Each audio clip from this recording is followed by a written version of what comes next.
교회 여러분 안녕하십니까? 오늘도 또 수요일이 이렇게 되었습니다. 오늘은 대통령 선거가 있는 날이죠. 여러분들 선거하고 오셨는가 모르겠네요. 자, 우리는 또 이 시대의 역사, 대한민국의 역사를 뒤로하고 하나님의 역사를 통하여서 이스라엘의 역사 가운데에서 일하시는 하나님 만나는 시간 계속 이어가겠습니다. 사순절 기간 오늘은 또 어떤 말씀으로 하나님께서 우리에게 이 사순절에 깊이 묵상해 볼 수 있는 말씀을 더하여 주실지 저도 열어놓고 시작합니다. 여러분들도 열어놓고 함께 말씀 안으로 들어가 보도록 하겠습니다. 수요 예배 함께 드립시다. 다 함께 기도하겠습니다.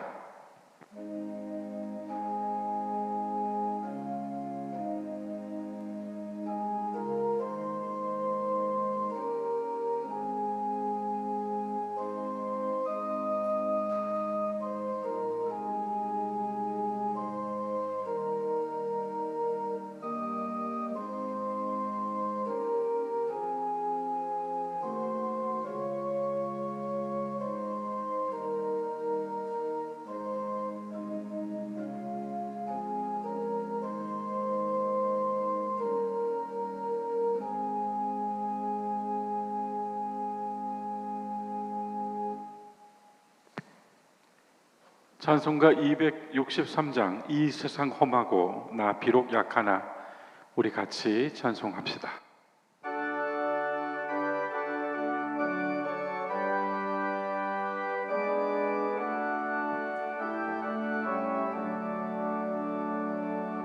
이 세상 험하고 나 비록 약하나 늘 기도 힘쓰면 큰 권능 얻겠네.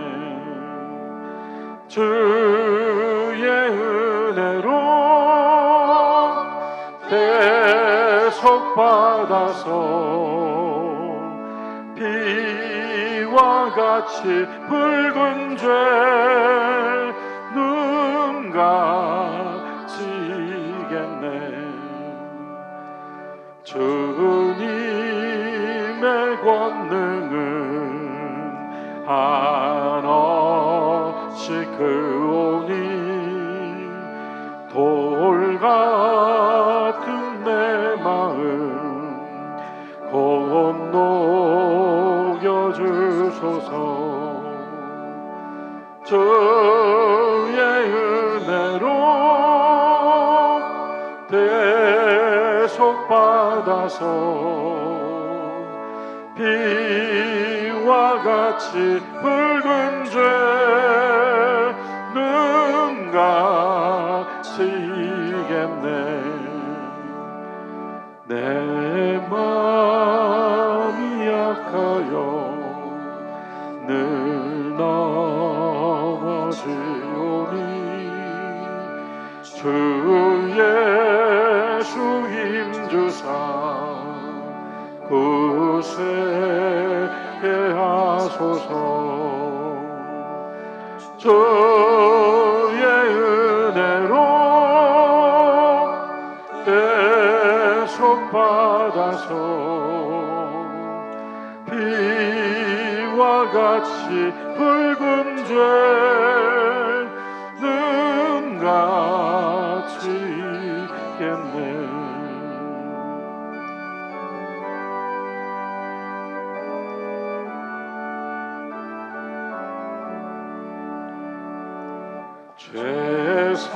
죄사함 받은 후 새 사람 되어서 주 앞에 서는 날 늘 찬송하겠네. 주의 은혜로 대속받아서 비와 같이 붉은 죄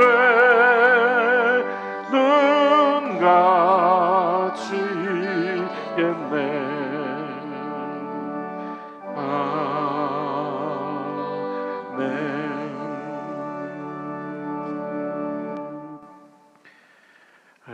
우리가 불렀던 이 찬송은 마이어스라고 하는 분이 주일 예배를 드리던 중에, 이분이 성가대원이었어요. 주일 예배를 드리던 중에 너무 은혜가 되어서 그것을 곧장 받아 적어서 쓴 것이 이 가사예요. 그러면서 이 곡의 원 제목은 나는 구원자가 말씀하시는 것을 듣는다. 그래서 그 주님의 음성을 듣는 것 같은 그런 은혜의 체험 가운데 이 가사를 씁니다. 그래서 우리도 이 찬송 무척 좋아하고 또 은혜 가운데 부르죠. 고백적이고요.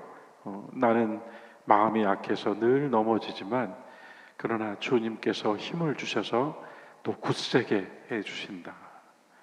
이 세상은 험하고 또 나는 약하지만 늘 기도하는 가운데에서 성령의 능력을 힘입어 나아간다. 예배 중에 우리도 우리 초등교회의 예배 가운데에서 그 예배의 순서 속에 함께하는 그 심령의 자리에서 주님 주시는 은혜가 있다는 말씀이죠. 우리도 그런 은혜 받기를 사모하고 우리도 그 속에서 I hear the Savior says, 그래서 주님께서 구원자께서 말씀하시는 것을 나는 듣는다. 이런 은혜가 있으면 좋겠습니다. 이런 좋은 찬송 우리가 함께 불렀습니다. 오늘 말씀은 역사 속에서 하나님의 뜻을 찾아 나가는 과정, 사무엘상 9장 15절부터 21절까지 말씀을 먼저 우리가 봉독하여 보도록 하겠습니다. 문정영 전도사님께서 봉독해 주시겠습니다. 사울이 오기 전날에 여호와께서 사무엘에게 알게 하여 이르시되 내일 이맘때에 내가 베냐민 땅에서 한 사람을 내게로 보내리니 너는 그에게 기름을 부어 내 백성 이스라엘의 지도자로 삼으라. 그가 내 백성을 블레셋 사람들의 손에서 구원하리라.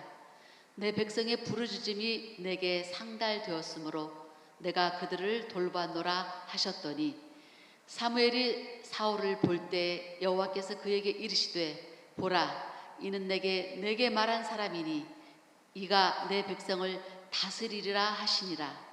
사울이 성문 앞 사무엘에게 나아가 이르되 선견자의 집이 어디인지 청하건대 내게 가르치소서 하니 사무엘이 사울에게 대답하여 이르되 내가 선견자이니라.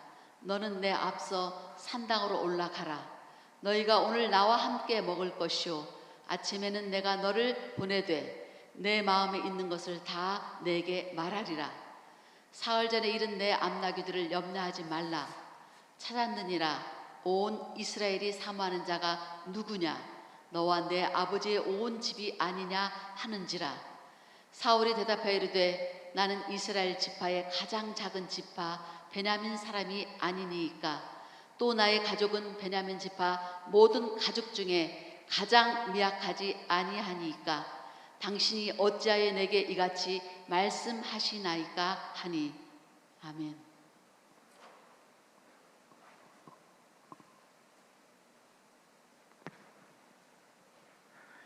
오늘 우리는 지금 막 전도사님께서 봉독해 주셨던 말씀의 한 구절인데요, 20절의 후반부에 있는 말씀, 온 이스라엘이 사모하는 자가 누구냐, 사무엘이 그렇게 이야기하잖아요. 이 말씀을 그대로 직역해서 풀면 이스라엘의 모든 기대가 누구에게 있습니까? 이런 뜻이에요. 이스라엘의 모든 기대가 누구에게 있습니까? 사무엘이 사울에게 이렇게 물었어요. 이스라엘의 모든 기대가 누구에게 있습니까? 왜 제가 이것을 제목으로 뽑았는가 하면 사울은 전혀 생각하지 않았던 말이에요. 전혀 자기 자신이 이러한 그 이스라엘의 기대를 받고 있는 사람이라고 생각하지 않았어요. 자, 그 대목을 다시 한번 볼까요? 우리 허인업 집사님께서 9장 21절 말씀 다시 한번 읽어주시겠어요? 사울이 대답하여 이르되 나는 이스라엘 지파의 가장 작은 지파 베냐민 사람이 아니니까. 또 나의 가족은 베냐민 지파 모든 가족 중에 가장 미약하지 아니하나이까. 당신이 어찌하여 내게 이같이 말씀하시나이까 하시나이까 하니 당신이 왜 나한테 이렇게 말씀하십니까? 나는 이스라엘의 12지파 중에서도 가장 작은 지파인 막둥이 베냐민 지파요. 우리 아버지 기스의 집안은 베냐민 지파 안에서도 가장 작은, 우리 가족들 가운데서 가장 미약한 집입니다. 그런데 당신은 왜 이렇게 말씀하십니까? 아무 준비가 되어 있지 않았습니다. 그렇다면 이 준비되어 있지 않은 상태에서 그럼에도 불구하고 그가 사무엘에 의해 하나님께서 기름을 부으시는 이스라엘의 초대 왕이 된단 말이에요.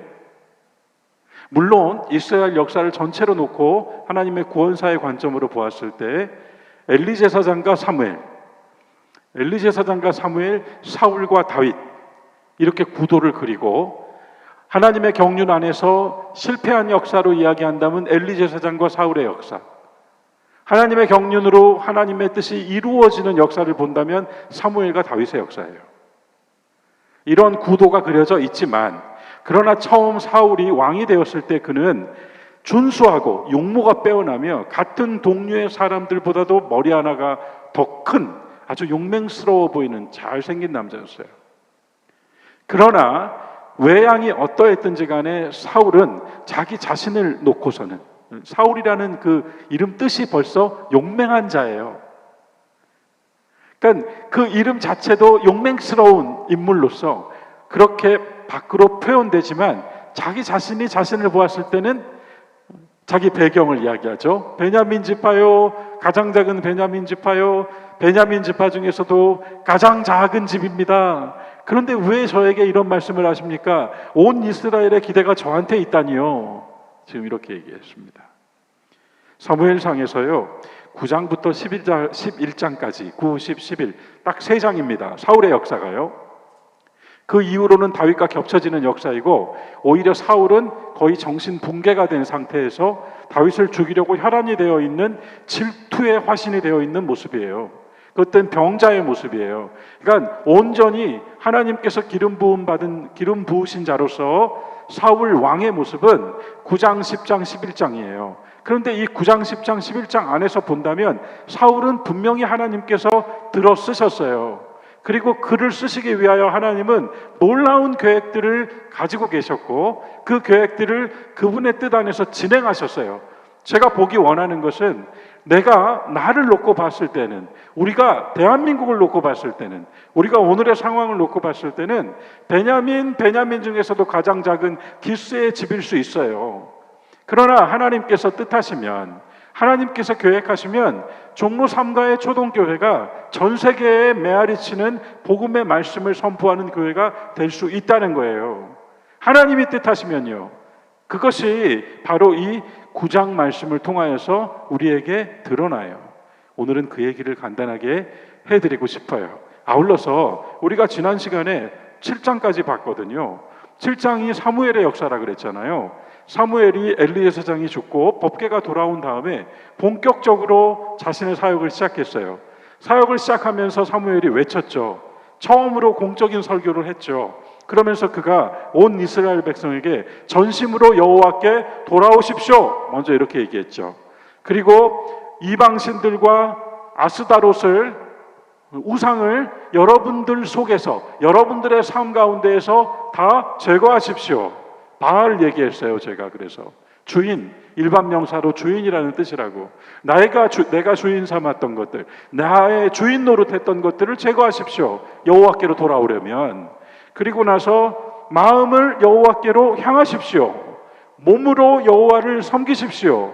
그리고 미스바에 모여서 우리가 다 함께 기도합시다. 내가 여러분들을 위하여 기도하겠습니다. 이렇게 얘기했어요.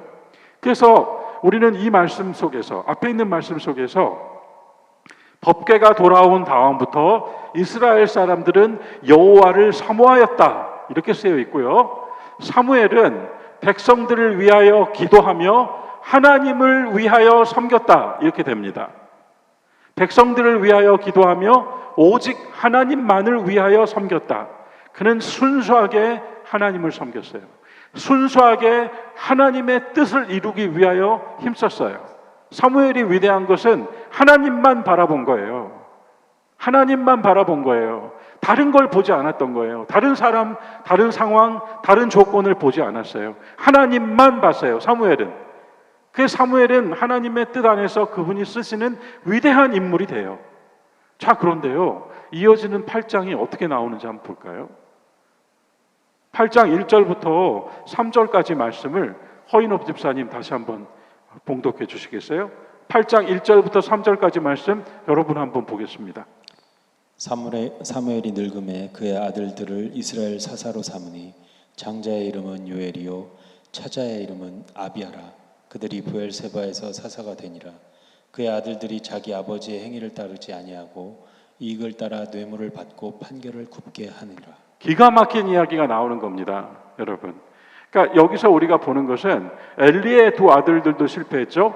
예전에 아론의 아들들도 실패했죠. 여기 사무엘의 아들들도 실패했어요. 그러면 우리는 질문해요. 어떻게 이렇게 순수하고 순결하게 하나님만을 위하여 섬기는 사람의 자식들이 이 모양이 되었을까? 자녀 교육을 왜 실패했을까? 왜 가정을 살피지 않았을까? 우리는 우리 관점에서 얘기한다면 문제가 있는 것 아닌가? 사무엘도 결국은 아론도 문제가 있는 사람 아닌가? 엘리도 문제가 있는 사람이었다. 사무엘도 결국은 자기 아들인 요엘과 아비야가 사사로 세움을 받았고 브엘세바에서 그것도 그 역사적인 장소거든요. 아브라함과 이삭의 역사가 간직되어 있는 곳, 여기서 언약을 맺었다라는 뜻의 그 브엘세바에서 사사가 되었어요. 그런데 이 사람들이 어떤 행태를 보였는가 하면 아버지의 행동을 따라가지 않았다. 아버지는 순수한 사람이었어요. 그런데 요엘과 아비야 두 아들은 불의했어요. 정반대의 길을 가요. 그리고 그들이 아버지가 오직 하나님만을 위했다고 했잖아요, 제가. 그런데 요엘과 아비야는 어떻게 했다고 하는가 하면 이익을 쫓아서 뇌물을 받고 판결을 굽게 하였다. 사사 노릇 완전히 실패했다.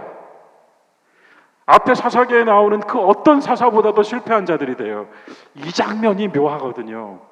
저는 이 장면에서 하나님의 섭리의 출발점을 봅니다. 여러분, 사무엘이 이토록 위대한 사무엘이 그의 삶의 자리에서 놓고 보았을 때 이런 생각 한번 해보지 않았겠어요? 하나님께서 이제 이스라엘을 나에게 맡기시고 하나님의 거룩한 통치가 실현되기 위하여 나를 쓰시고 계신다. 분명히 맞죠? 하나님의 소명을 받아 이 일을 하고 있는 게 맞죠? 그러나 인간적으로 생각했을 때 사무엘은 자신이 바로 그 사사로서 온 백성의 존경과 사랑을 받기에 합당하다고 스스로 생각했겠죠. 하나님 그걸 꺾어버리시는 거예요. 천하의 사무엘도 자기 안에 찌르는 가시가 있고 그 찌르는 가시는 자신의 실패예요. 자신의 실패는 자신의 죄입니다. 그래서 그도 역시 하나님 앞에서 저는 정말 아무것도 아니네요 라고 말할 수밖에 없는 운명으로 서요. 저는 이것이 은혜라고 생각해요. 여러분, 이건 실패가 아니에요. 은혜예요. 은혜. 한편으로 봤을 때요. 잘 되기를 바라지 않는 사람이 어디 있겠습니까? 그러나 꼭 자식뿐이겠어요? 다른 문제로요. 우리가 모두 저마다 나는 하나님 앞에서 올바르다. 누가 그렇게 이야기할 수 있겠으며 혹 그렇게 생각하면 걸린단 말이에요. 오히려 사무엘마저도 하나님 앞에서 나는 내 가정 하나도 잘 지키지 못했네요 하나님 이라고 기도할 수밖에 없는 인물이 돼요. 낮아지는 거예요. 하나님 앞에서는 낮아지는 거예요. 그분 앞에서는 결국 자기도 아무것도 내놓을 것이 없는 주님의 자비와 긍휼을 바랄 수밖에 없는, 그분의 돌보심을 받을 수밖에 없는 한 인간이에요. 저는 사무엘을 그렇게 겸손하게 만들어 주셨다고 생각해요. 그것이, 그 겸손함이 있었기 때문에 그가 마지막 숨을 거둘 때까지 하나님만을 위하여 일할 수 있었던 거예요. 저는 이 비극적인 요엘과 아비야가 좀 잘해 주었다면 사울이라는 인물이 나올 수가 없잖아요. 사사로 세워졌으니까. 이들이 통치자의 역할을 잘 수행했다면 어떻게 됐겠어요? 사무엘의 가문이 이어졌겠죠. 하나님 그렇게 섭리하지 않으셨단 말이에요.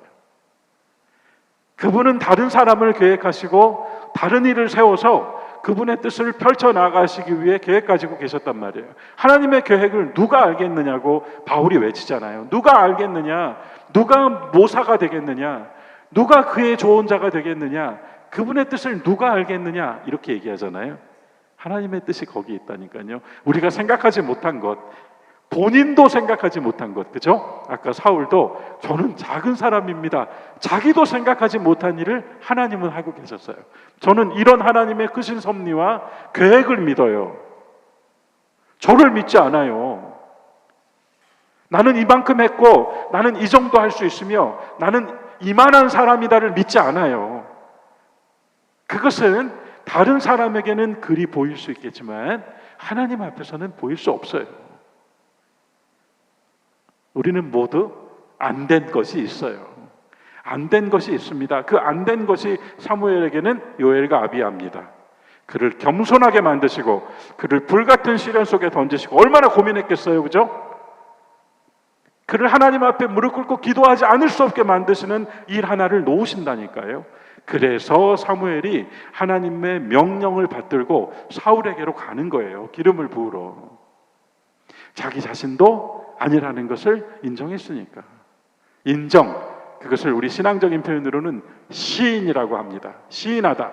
우리가요 고난에 참여하여 그리스도의 영광을 얻기 위하여 구한다는 것은, 우리가 기도한다는 것은 우리가 할 수 있는 80%를 남겨놓고 하나님 남은 20%를 채워주십시오 기도하는 게 아니고요. 제가 늘 말씀드리잖아요. 나는 아무것도 할 수 없습니다라고 말씀드리고 아무것도 할 수 없어서 감사합니다 하나님. 하나님께 기도할 수 있습니다. 주님께서 나의 100%가 되어주실 수 있습니다. 나는 주님을 이용하지 않습니다. 주님이 나를 사용하십시오 라고 기도할 수 있는 거예요.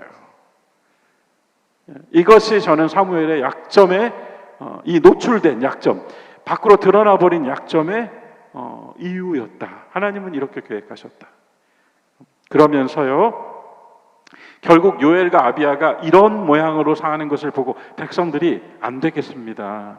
우리에게도 지도자가 필요합니다. 물론 요엘과 아비야 때문만은 아니에요. 그러나 분명 그 역사적 배경을 놓고 봤을 때는 백성들이 뭔가 지도자가 필요하다라고 생각했고 그 필요한 지도자를 그들이 어떻게 표현하고 있는지 본다면 8장 5절 말씀을 보시면 그에게 이르되 보소서 당신은 늙고 당신의 아들들은 당신의 행위를 따르지 않습니다. 모든 나라와 같이 우리에게 왕을 세워 우리를 다스리게 하소서. 저는 이 표현이 너무 재밌는 거예요. 왜냐하면 다른 나라와 같이라고 하지 않고 모든 나라와 같이 우리에게 왕을 세워주십시오. 그러니까 당시 왕이 있어야 된다고 생각했던 이스라엘 사람들의 눈에는 모든 나라가 다 제각각 왕을 세워놓고 잘 살고 있다고 보인 거예요. 이게 뭔지 아시겠습니까? 나는 안 되는데 왜 다 잘 되지? 이거예요. 하나님은 나에게 계획을 세우시고 나의 삶을 이끄시고 나에게 필요한 것들로 채우시고 나에게 계획하신 뜻을 이루어 나가시는데 나는 다른 걸 봐요. 모든 다른 나라와 같이 다 잘 되고 있는데 저 사람도 괜찮고 저 사람도 괜찮은데 왜 나만, 우리는 이렇게 하나님을 찾는다고요. 이스라엘이 결국은 모든 나라와 같이 우리에게 왕을 세워주셔서 다스리게 하소서. 하나님 뜻은 분명 아니었습니다. 하나님의 뜻은 아니었어요. 그러나 하나님의 뜻은 아니었을지라도 그분은 이미 계획을 가지고 계셨어요. 이렇게 될 것이라고. 그래서 먼저 사무엘이 기뻐하지 않았습니다. 이런 청을 받고 6절을 보시면 그는 기뻐하지 않았어요. 사무엘은 8장 6절에서 이런 부탁을 기뻐하지 않았습니다. 그러면서 7절을 보시면 여호와께 사무엘에게 이르시되 백성이 내게 한 말을 다 들으라. 하나님이 받아들이셨어요, 이스라엘의 청을. 그런데 저는 여기서 가슴 아픈 한 구절을 또 발견해요. 저는 여기서 또 밑줄을 긋습니다. 어떤 밑줄인가 하면, 그러니까 사무엘 입장에서는 아까 제가 말씀드렸잖아요. 백성들이 모두 나를 존경하고 사랑하니 내가 이스라엘을 이제 하나님 뜻대로 잘 통치하면 되겠구나, 그 정도 생각을 하면서 왔을 텐데 요엘과 아비야의 실패를 통해서 나도 결국은 실패자인가? 내가 내 자식들 하나도 챙기지 못하는데 내가 이스라엘을 챙긴다고? 분명히 그런 어떤 그 생각이 있었을 거예요. 반성이 있었을 거예요. 그럼에도 불구하고 섭섭하겠죠. 내가 이제까지 잘 이끌어왔는데 이스라엘 사람들이 모든 다른 나라와 같이 우리도 이렇게 얘기를 하면서, 그러니까 우리 자식들이 그러잖아요. 친구들 다 그래. 친구들 다 그렇게 한대. 이렇게 표현할 때 그 친구들 다가 누구야? 이렇게 묻게 되잖아요. 저도 어렸을 때 그랬거든요. 그래서 제 부친께서 그 다라고 말하는 친구들이 누구냐 그러셨어요. 이스라엘이 똑같이 하나님께, 아버지 하나님께 그러는 거예요. 다 모든 나라처럼 다 우리에게도 왕을. 사무엘이 섭섭했을 거예요. 분명히. 그래서 섭섭한 마음을 가지고 기뻐하지 않았어요. 그랬더니 하나님께서 사무엘을 오히려 위로하시는 거예요. 7절에서. 지금 막 읽었었죠. 앞부분. 여호와께서 사무엘에게 이르시되 백성이 너에게 한 말을 다 들으라. 이는 그들이 너를 버린 것이 아니라 내가 왕이 되는 것을 그들이 원하지 않아서 나를 버린 것이다. 저는 가슴 아파요. 이 구절이. 그들이 나를 버려 이스라엘의 왕이 되는 것을 원하지 않았던 것이다. 내가 주인 삼은 모든 것 내려놓고 그렇게 찬양하지만 주님께서 나의 왕 되심을 우리가 신앙으로는 고백하지만 우리의 일상과 우리의 생각과 우리의 감정과 우리의 언어 행위 속에 주의 왕 되심이 진정으로 선포되고 표현되는가? 교회는요, 믿는 사람은요, 항상 그리스도의 생명으로 넘쳐나고 그 생명을 타인에게 공급해주는 역할을 하는 사람이에요. 생명을 북돋아주는 사람이 되어야 돼요. 생명을 꺼버리고 생명력을 눌러버리는 사람이 아니고, 그러니까 타오르고 있는 불을 끄는 그런 물 뿌리는 것이 아니라 오히려 그 불에 장작이 되어줄 수 있는 생명 공급의 원칙을 가지고 있어야 돼요. 믿는 자는 항상 생명을 나누어주고 상대의 생명을 북돋아주는 사람이 되기 위해 영적으로 깨어 있어야 돼요. 교회도 마찬가지. 서로 생명을 공급해주는 사람들이에요. 그런 가운데에서 오늘 이 말씀이 우리에게 이제 이야기해 주는 거죠. 그 생명 공급의 원천이 주님의 왕 되심인데 주께서 왕이 되는 것을 원하지 않았다. 하지만 백성들이 요구한 대로 들어주자. 자, 그리고 나서 우리가 오늘 읽은 9장 말씀으로 오게 되는 것입니다. 사무엘은 결국 하나님의 말씀을 따라 순종하죠. 그래서 이제 사울에게 기름 부기 위하여 길을 나서게 됩니다. 9장은 바로 그 사울이 왕이 되는 과정, 그러니까 사울이 기름 부음을 받는 과정이 나오는데요. 이야기가 하나하나가 너무 재밌어요. 그래서 간략하게 정리해 드릴게요. 이 일은 사울도 모르는 상태에서 하나님이 진행하셨다. 먼저 9장은 이렇게 소개하죠. 베냐민 지파에 기스라는 사람이 있었습니다. 기스는 사울의 아버지예요. 사울부터 소개되지 않았어요. 사울의 아버지부터 소개됐습니다. 그러면서 나오는 이야기가 이 유력한 기스라는 사람은 아비엘의 아들이고 스룹의 손자고 베고라스의 증손이요, 이렇게 쭉 나오면서 베냐민 사람인데요. 이 사람에게는 아주 용모가 뛰어난 사울이라고 하는 아들이 있었습니다. 하고는 제일 먼저 나오는 사건이 뭐냐면 기스가, 아버지가 암나기들을 잃어버렸습니다. 당시 유목족속의 상황에서, 당시의 어떤 상황에서, 지금도 중동은 그렇겠지만 우리도 그랬죠. 가축이 재산이에요. 그러니까 암나기가 재산 중에 재산이에요. 그런데 암나기들을 잃어버렸어요. 지금 기스가. 그래서 사울에게, 아들 사울에게 그 따라 함께 도와줄 사환을 붙여서 아들 사울에게 야, 내 잃어버린 암나기들을 찾아와라 하고 보내요. 여기서부터 시작되는 거예요. 아버지가 나귀를 잃어버린 것부터 시작해요. 그래서 나귀를 찾으려고 길을 나섭니다. 아무리 헤매도 나귀를 찾을 수가 없었어요. 그래서 결국 사울이 말해요. 아무래도 이제 아버지가 잃어버린 나귀 걱정을 하는 것이 아니라 우리 걱정을 하실 것 같다. 내 걱정을 하실 것 같다. 그러니 집으로 돌아가자. 그랬더니 사울과 함께 길을 나선 사환 종이 그 옆에서 뭐라고 하는가 하면, 맞습니다. 도련님 말씀이 맞아요. 돌아가야죠. 그러나 지금 우리가 와 있는 이 동네에는 아주 유명한 존경을 받는 하나님의 사람이 있다고 합니다. 우리가 그분에게 가서 우리 암나기들을 어디에서 찾을 수 있는지 한번 여쭤보면 어떨까요? 이번에 누구를 쓰셨어요? 앞서서는 암나기를 잃어버리는 아버지를 쓰셨잖아요. 그 사울이 떠나게 하잖아요. 이번엔 누구를 쓰셨어요? 종을 쓰셨어요. 사울은 아직도 몰라요. 종을 쓰셨어요. 그 종을 통하여서 사울이 사무엘을 마주하게 만들어줍니다. 그때 사울이 그러면 이런 하나님의 사람에게 뭔가를 물으려면 뭔가 좀 바쳐야 되지 않겠는가? 그랬더니 오히려 이 사환이 9장 8절에서 이런 이야기를 해요. 저한테 은 한 세겔의 4분의 1. 너무 재밌어요. 은 한 세겔의 4분의 1. 그러니까 동전으로 치면 4분의 1 덩어리가 저한테 있습니다. 그거를 하나님의 사람에게 드려서 우리가 어디로 가야 할지 우리의 길을 가르쳐 달라고 합시다. 이 표현이 너무 멋있어요. 종이 어떻게 이런 말을 할까요? 우리의 길을 가르쳐 달라고 합시다. 우리는 매 순간 상황에 응답하며 대처하며 살아가고 있는데요. 여러분, 오늘 저녁에 우리가 하나님께 이렇게 기도하면 어떨까요? 우리의 길을 가르쳐 주십시오.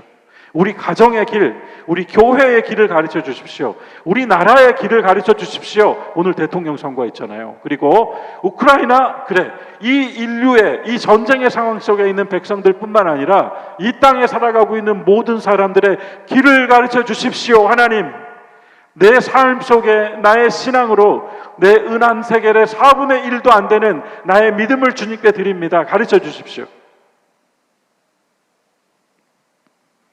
그렇게 사환을 통하여서 사울을 한 번 더 움직이게 만들고 하나님께서, 그리고 나서 또 이동해서 마침내 그 하나님의 사람 사무엘이 있다고 하는 동네에 이르렀더니 이번에는 누가 등장하는가 하면 성읍을 향한 비탈길로 올라가고 있는데, 힘들게 비탈길로 올라가고 있는데, 여러분 한번 생각해 보세요. 뭔가 힘겹게 정말 너무 괴롭다, 여기 쉬고 싶다, 여기서는 포기하고 싶다, 아이고 내려가고 싶다 하고 힘들게 비탈길을 올라가고 있는데 거기에 누가 나타나는가 하면 물길러 나오는 소녀들의, 맑고 청아한 소녀들이 등장을 해요. 거기서 힘들어 죽겠는데, 그래서 물길러 나오는 소녀들을 만납니다. 저는 하나님의 이 사울을 왕으로 만들어 나가시는 과정이, 비록 사울이 실패한 역사였지만 왕으로 만들어 나가시는 과정이 하나같이 너무 재밌고, 그 속에서 하나님 참으로 놀랍게 일하신다, 너무 섬세하시다, 이런 생각을 해봐요. 아버지는 나귀를 잃어버렸고 따라 붙여놓은 종이 오히려 주인을 이끌고 가고, 주인이 아니라 종이 자기가 가진 것을 하나님의 사람에게 드려서 우리에게 길을 가르쳐 달라고 묻겠다는 이런 지혜로운 이야기를 하고 헌신하고 비탈길을 힘겹게 올라가고 있는데 물길로 오는 아주 맑은 소녀들을 만나서 그들에게 물어요. 하나님의 사람이 어디 있는가? 하나님의 사람이 조금 전에 먼저 가셨어요. 그러니까 어서 서둘러서 가보세요. 그래요, 소녀들이. 어서 서둘러서 마을로 들어가 보세요. 그분이 먼저 가셨거든요. 그런데 그분이 나타나시기 전까지는 음식을 먹지 않아요. 그러니까 아직 잔치가 열리지 않았을 거예요. 빨리 가보세요. 이렇게 얘기해 줍니다. 물길로 온 소녀들이. 그리고 오늘 읽으신 15절로 오는 거예요. 저는 15절에서 박수를 쳤습니다. 사울이 오기 전날에 여호와께서는 사무엘에게 알게 하여 이르셨다. 이 섭리의 시간을 보세요. 아버지는 나귀를 잃고 사환은 사울을 이끌고 가고 비탈길을 오르다 물길른 소녀들을 만난 것까지도 하나님이 이렇게 조성해 가시는, 만들어 가시는, 이끌어 가시는, 그분의 돌보아 가시는 이 이야기가 너무나도 재밌는데, 이미 사무엘에게는 여호와께서 하루 전날에 이미 알게 해주시고 사울을 기다리고 있게 만들어 주셨어요. 저는 이것이 하나님의 역사라고 고백합니다. 우리가 바라보고 경험하는 역사, 그리고 전문가들이 예측하는 역사를 뛰어넘는 하나님의 역사예요. 인류를 이끌어 가시는, 인류의 목자 되시는 예수 그리스도의 역사라고 저는 고백하고 싶습니다. 우린 이 정도 믿음 위해서 기도해야죠. 이 정도 믿음을 가지고 하나님께 구해야죠. 우리가 예측하고 우리가 설계할 수 있는 것 안에서 하나님께 구할 수 없죠. 그분은 놀라우신 분입니다. 전능하신 분입니다. 하나님을 찬양합니다. 우리들의 어떠한 이론과 생각들이 여기 끼어들 틈이 없어요. 사울이 왕되는 과정에서요. 자, 다시 볼까요? 16절 말씀을 보겠습니다. 내일 이맘때, 하나님께서 사무엘에게 내일 이맘때 내가 베냐민 땅에서 한 사람을 너에게로 보낼 것이니 너는 그에게 기름을 부어 내 백성 이스라엘의 지도자로 삼아라. 그가 내 백성을 블레셋 사람들의 손에서 건져낼 것이다. 블레셋 사람들의 손 아주 중요했잖아요, 앞에서. 그리고 구원한 후에 이렇게 말씀하셨죠. 내 백성의 부르짖음이 나에게 상달되었다. 이게 우리의 기도잖아요. 내 백성의 부르짖음이 나에게 상달되었다. 그리고 마지막 구절, 내가 그들을 돌보았노라. 내가 그들을 돌보았노라. 여전히 블레셋의 손에요, 붙잡혀서 괴롭힘 당하고 있었어요. 지금 이스라엘은 지금 여전히 힘들어요. 지금 이 시점도 힘든 시점이에요. 괴로워하고 있어요. 블레셋은 계속 공격하고 괴롭히고 있었어요. 그런데 이미 하나님은 사무엘에게 말씀해 놓으셨어요. 내가 이 백성을 돌보았노라. 내가 이끌어가고 있노라 하면서 이 사람이 너에게 말한 사람이니 너의 마음에 있는 것을 다 내게 말하리라 하면서 제가 또 한 구절 밑줄을 긋은 건 20절이에요. 이 모든 이야기의 출발점이었던 나귀를 잃어버린 이야기가 어떻게 끝났는지 보세요.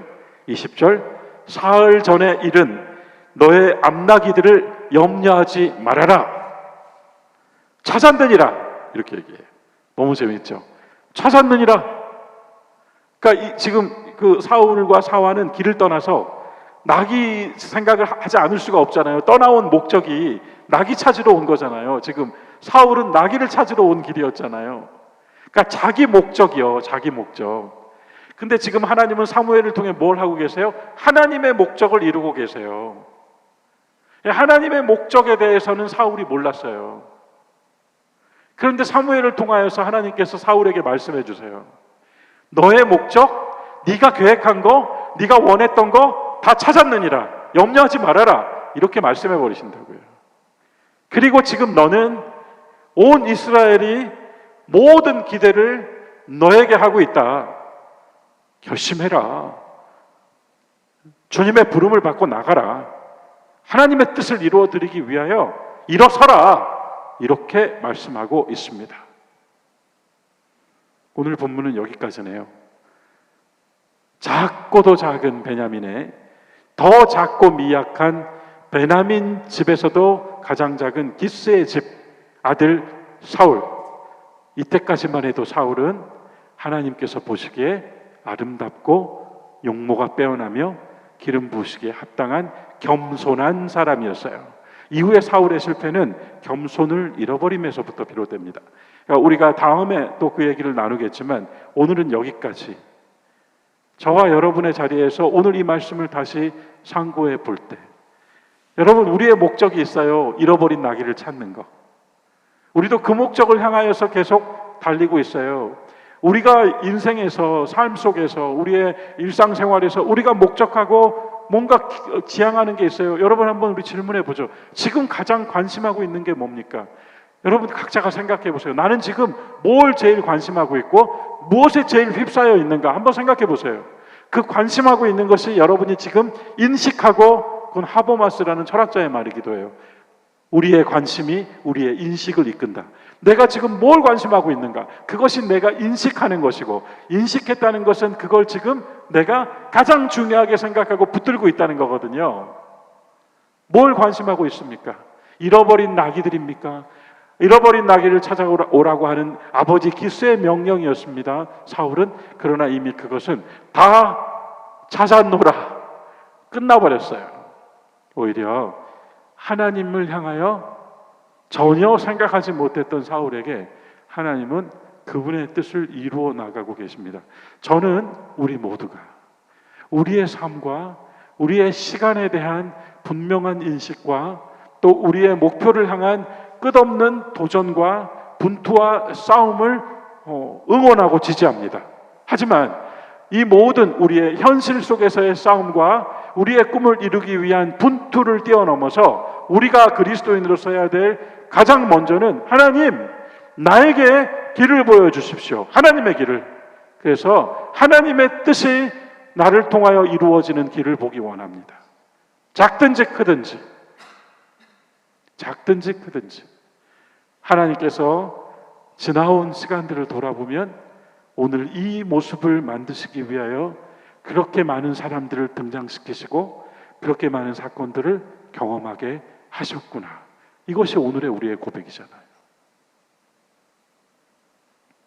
그렇게 많은 사람들이 우리의 지나온 길 위에 등장했고, 그렇게 많은 사건들이 우리를 다듬고 깎고 빻으면서 우리가 여기까지 왔잖아요. 기왕에 하나님과 결부된 인생으로서 우리 자신의 삶을 규정했다면 우리는 반드시 이 부분을 해결하고 가야 돼요. 나귀를 찾기 위하여 찾아왔던 나의 여정과 함께 나를 쓰셔서 내 가정을 구원시키고 이 시대를 구원하시기 위한 하나님의 계획하심과 뜻하심이 이 작은 자를 통하여, 한 달란트짜리를 통하여서도 이루어질 수 있음을 믿습니다. 초동교회를 통하여 이루어짐을 믿습니다. 대한민국을 통하여 이루어짐을 믿습니다 하고 나가자고요. 우린 그런 하나님을 의지하고 사는 거예요. 전능하신 왕, 만유의 주, 단지 찬송의 가사가 아니라 우리의 믿음이고 신앙 고백인 것입니다. 이스라엘의 모든 기대가 누구에게 있습니까? 사무엘이 사울에게 했던 이 말, 전혀 준비되지 않았던 사울이었지만 결국 사무엘의 이 말 속에서 그는 방향을 잡습니다. 그가 듣고 싶었던 답이 아니라 그가 들어야 했던 답을 들었습니다. 우리 또한 믿음 생활을 통하여서 내가 듣고 싶은 말을 듣는 것이 아니라 내가 들어야 할 말을 들어야 합니다. 그로써 우리는 하나님이 쓰시는 사람이 되는 겁니다. 하나님께 받아들여질 만한 사람으로 다듬어지는 것입니다. 말을 아끼고 말씀을 읽으며 마음을 주님께로 향할 때 주님께서 또 어떤 사람과 사건들을 등장시켜서 우리를 다듬으실지 다 알지 못하지만 딱 하나 종이했던 그 말이 남는 거예요. 우리에게 길을 가르쳐 주십시오. 우리의 갈 길을 이미 아시는 주님께서 이 길의 인도자가 되어 주실 수 있도록 열어드리고 모시어드리고 내 마음 가운데에서 중심을 잡는 우리 초동의 모든 교우들, 단지 역사와 시류에 울고 웃는 것이 아니라 하나님의 일하심에 감격하고 찬송하는 믿음의 사람들 되시기를 주의 이름으로 축원합니다. 우리 함께 오늘 말씀을 묵상하며 잠시 기도하는 시간 갖고 주님 가르쳐 주신 기도로 오늘 수요 예배 마치겠습니다.